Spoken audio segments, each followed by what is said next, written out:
clubs, in my view, have to be strongly supported by not only the local and regional governments, but also the national governments. Why? Why do clubs need them more than the private sector? Private sector is important. But like I said before, private sector invests in what gives them good visibility.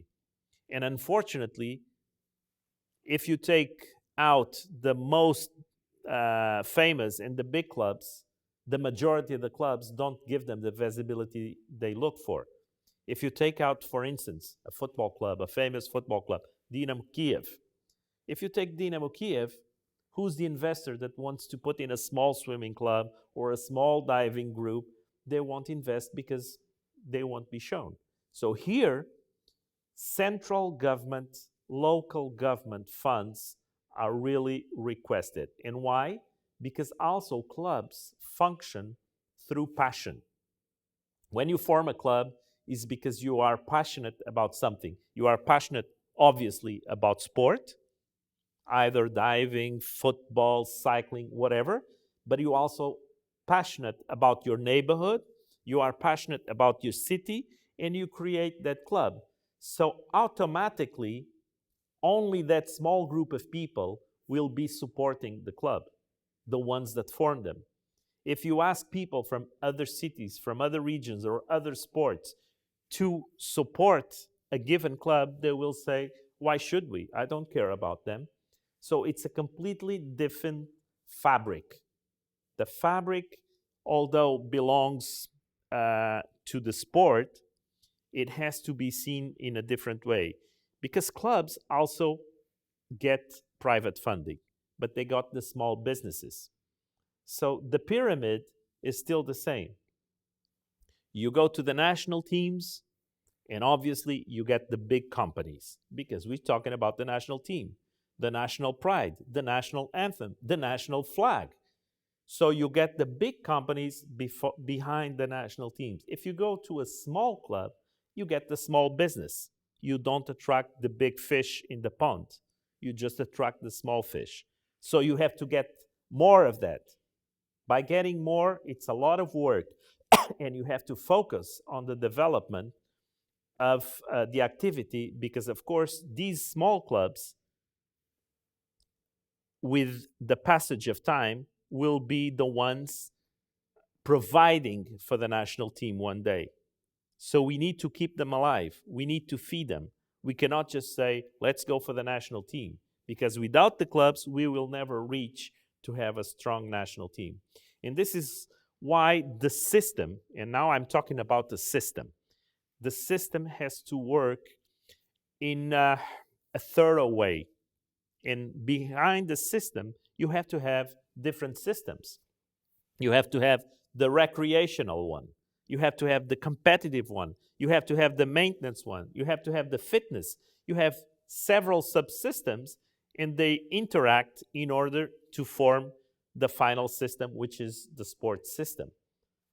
Whether it's below the youth program, below the education program, below the culture program, this is a political matter, and I don't want to get into that deep into detail, but you have to make it interact in between. So pretty much clubs start from the private initiative of citizens, of locals, of passionate people, but at the end of the day, clubs are obviously the providers of the final scope of a nation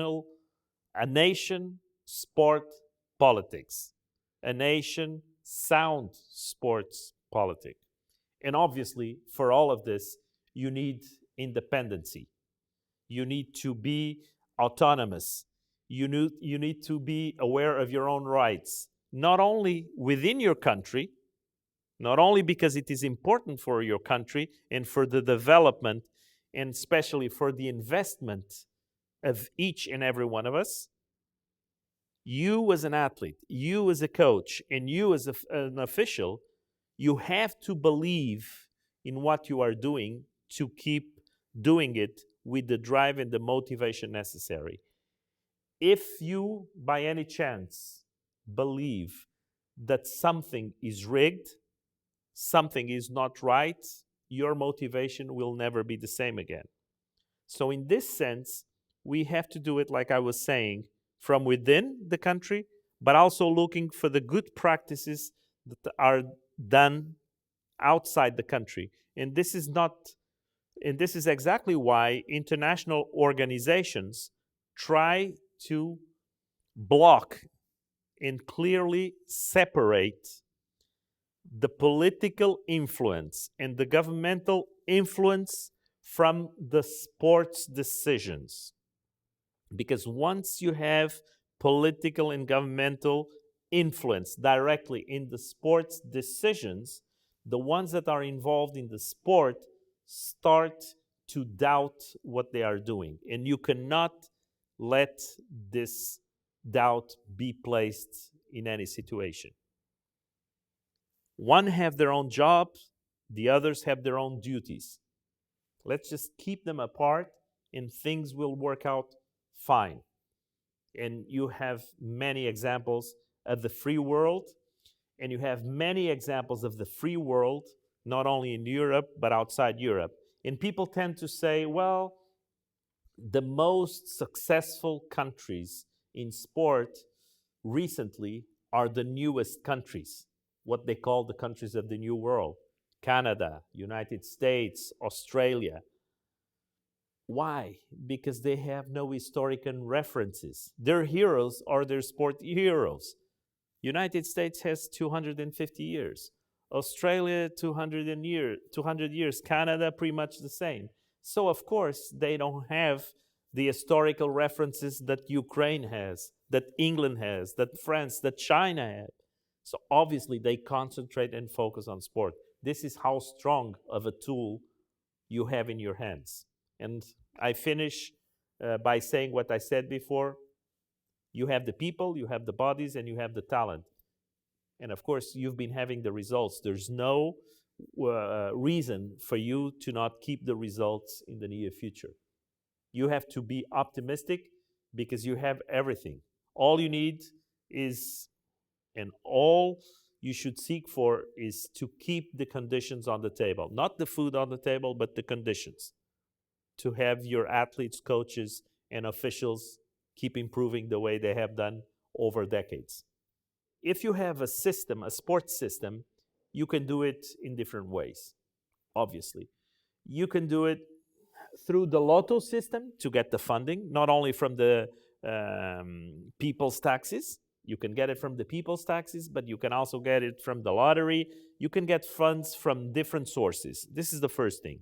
Then, to divide and of course, distribute these funds, these fundings, I believe that you can do it by two very important organizations, which would be under the system as subsystems. First, the Olympic Committee or the Sports Confederation, depending on the country. Here, I believe you have a National Olympic Committee that runs the federations. I don't think you have a sports confederation. And then you have the national federations. A part is going to the Olympic Committee, if I was from central decision makers. The other part, go to the federations. Strongly invest in the federations. Let them work with the private investors, but we want to be part of it. And the third part, go to the clubs, directly to the clubs. Because if you remain only with the federations, the clubs will always be small. Because most money that arrives to the federations stays in the federation. They distribute and allocate and invest in athletes and coaches, but it does not reach the basic cell. It does not reach the club. So I would give a third part directly to the clubs. So you would have everyone happy with the solution and feeling that this was a common effort and a common participation of all parts. They would have to talk to each other, and of course, Let's go back to what we all want. And of course, then they would feel the joint purpose to raise the flag, to hear the anthem, and to break the record. And here you have done so.